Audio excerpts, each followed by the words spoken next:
Hello बच्चों, आज हमारा क्लास 7 का हिस्ट्री है। इतिहास 12 लेसन का हम लोगों ने कल क्वेश्चन आंसर लिखा था। आज हम लोग 30 लेसन पढ़ेंगे। मराठा राज्य का उदय एवं भारत में यूरोपियों का आगमन। तो आइए हम अपना चैप्टर पढ़ना स्टार्ट करते हैं।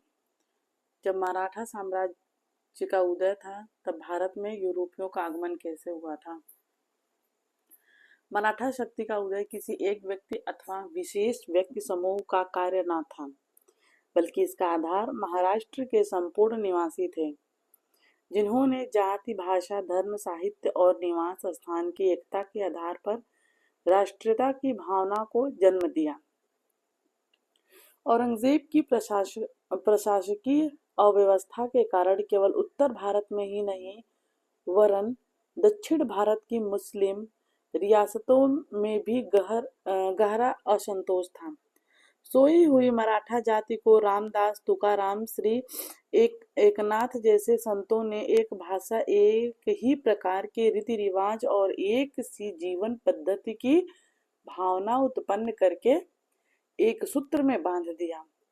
मराठों में राष्ट्रीय भावना का संचार करने के लिए शिवाजी के रूप में मराठों को एक वीर योद्धा तथा नेता मिल गया। शिवाजी ने मराठों को संगठित करके दक्षिण में स्वतंत्रता राज्य की स्थापना की। अब है शिवाजी 1674 से 1680 ईस्वी। शिवाजी अपने सैनिकों के साथ मराठा साम्राज्य के प्रथम शासक शिवाजी थे। शिवाजी का जन्म 6 अप्रैल 1627 ईस्वी को शिवनेर के दुर्ग में हुआ था। इनके पिता का नाम शाहजी भोसले और माता का नाम जीजाबाई था। शाहजी भोसले पहले अहमदनगर के निजाम तथा बाद में बीजापुर के दरबार में नौकरी करते थे। शिवाजी के पालन पोषण का पूरा दायित्व उनकी माता जीजाबाई पर था। शाहजी ने शिवाजी को अपनी एक जागीर पुणे दे रखी थी। शिवाजी साहसी थे और सोचते थे कि वह दूसरे राज्यों की सेवा क्यों करे, खुद का राज्य क्यों न बना ले। मराठों का अलग राज्य बनाने का उद्देश्य लेकर शिवाजी 18 साल की उम्र से ही सेना इकट्ठी करने लगे। धीरे धीरे अपनी शक्ति संगठित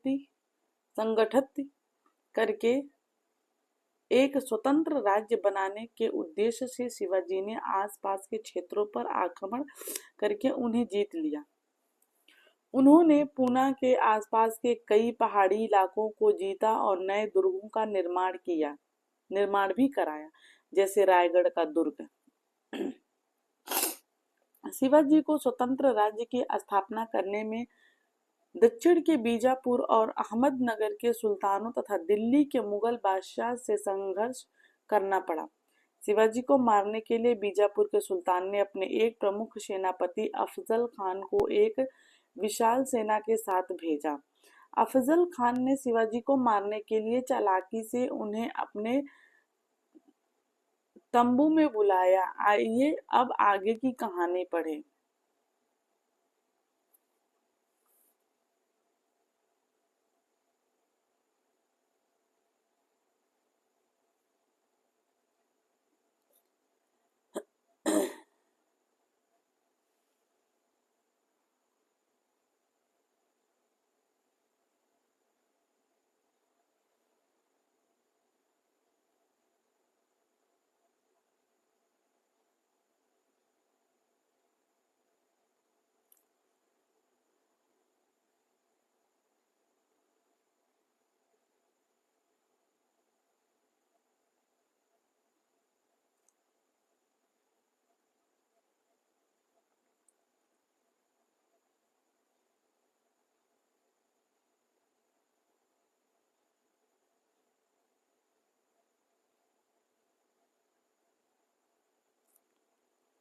इसमें स्पष्ट दिख नहीं रहा है।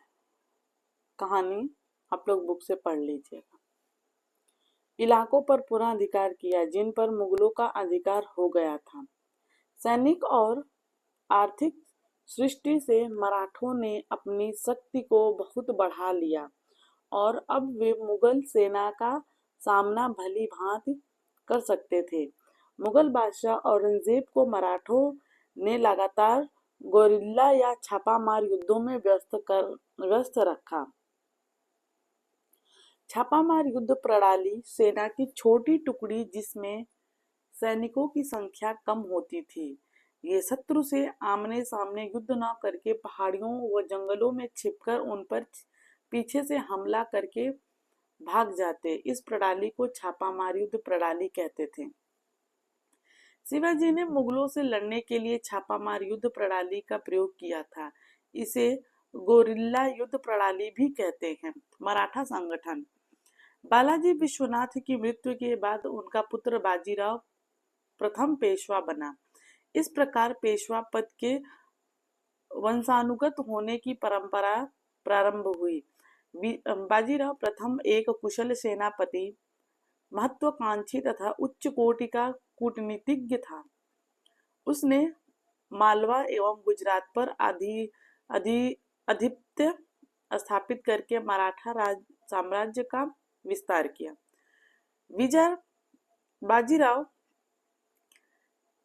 बाजीराव प्रथम की सबसे बड़ी उपलब्धि मराठा संगठन का निर्माण था। उन्होंने मुगल विजित प्रदेशों को मराठा सरदारों में बांट दिया। ये प्रमुख मराठा सरदार थे: नागपुर के राघोजी भोसले, बड़ौदा के पिल्ली जी गायकवाड़, इंदौर के मल्हार राव होलकर और ग्वालियर के रामजी सिंधिया। बाजीराव प्रथम ने इनको अपने अपने क्षेत्रों में संपूर्ण स्वतंत्रता दी। वे अपने अपने क्षेत्रों में अपने अनुसार कर लगाने के लिए स्वतंत्र थे, लेकिन उन्हें एक निश्चित रकम पेशवा को भेंट करनी पड़ती थी। इन मराठा सरदारों को पेशवा के अधीन रहकर कार्य करना होता था और समय पड़ने पर पेशवा के नेतृत्व में सैनिक अभियान में जाना पड़ता था। इस प्रकार मराठा सरदारों का यह समूह मराठा संगठन कहलाया, जिसका मुखिया पेशवा था। बाजीराव प्रथम की मृत्यु के बाद उसका पुत्र बालाजी बाजीराव द्वितीय पेशवा बना। उसने मालवा, गुजरात, बुंदेलखंड, बंगाल, उड़ीसा, बीजापुर तथा औरंगाबाद के कुछ हिस्सों पर अधिकार कर लिया। इस प्रकार दक्षिण में मराठों का दबदबा बढ़ गया। राजपूत, जाट, रुहेले, अफगान भी मराठों की शक्ति से आतंकित हो गए थे। नीचे दिए गए तालिका को पूरा कीजिए। युद्ध, वर्ष किन किन के बीच और परिणाम। पानीपत का प्रथम युद्ध और पानीपत का द्वितीय युद्ध कब हुआ था? पानीपत का तीसरा युद्ध। मराठों ने जब ये हम लोगों ने इससे पहले चैप्टर में पढ़ा है पानीपत का प्रथम युद्ध और पानीपत का द्वितीय युद्ध, आप लोग लिख ले सकते हैं उसको। मराठों ने पंजाब पर भी आक्रमण कर उसे जीत लिया, जिस पर अफगानिस्तान के शासक अहमद शाह अब्दाली का अधिकार था।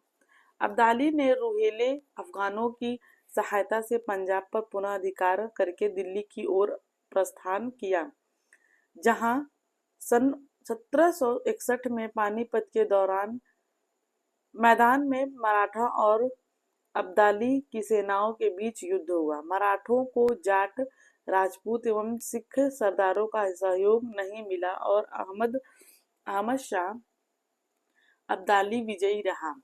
अहमद शाह अब्दाली की जीत का यह कारण ऊंटों पर रखी घूमने वाली तोपें भी थी। उन्होंने मराठों को काफी नुकसान पहुंचाया। पानीपत का युद्ध मराठों के लिए घातक सिद्ध हुआ, क्योंकि पंजाब के आक्रमण से अहमद शाह अब्दाली का भारत आगमन हुआ। इस युद्ध में पहली बार मराठों ने छापामार युद्ध पद्धति के स्थान पर खुले रूप से मैदान में युद्ध के तरीकों को अपनाया, जिसके वे अभ्यस्त नहीं थे। अतः युद्ध में उच्च कोटि के मराठे सैनिकों एवं पेशवाओं को अपनी जान से हाथ धोना पड़ा। मराठों के पतन से अंग्रेजों को भी साम्राज्य विस्तार का सुअवसर प्राप्त हो गया। 18वीं शताब्दी में भारत की स्थिति।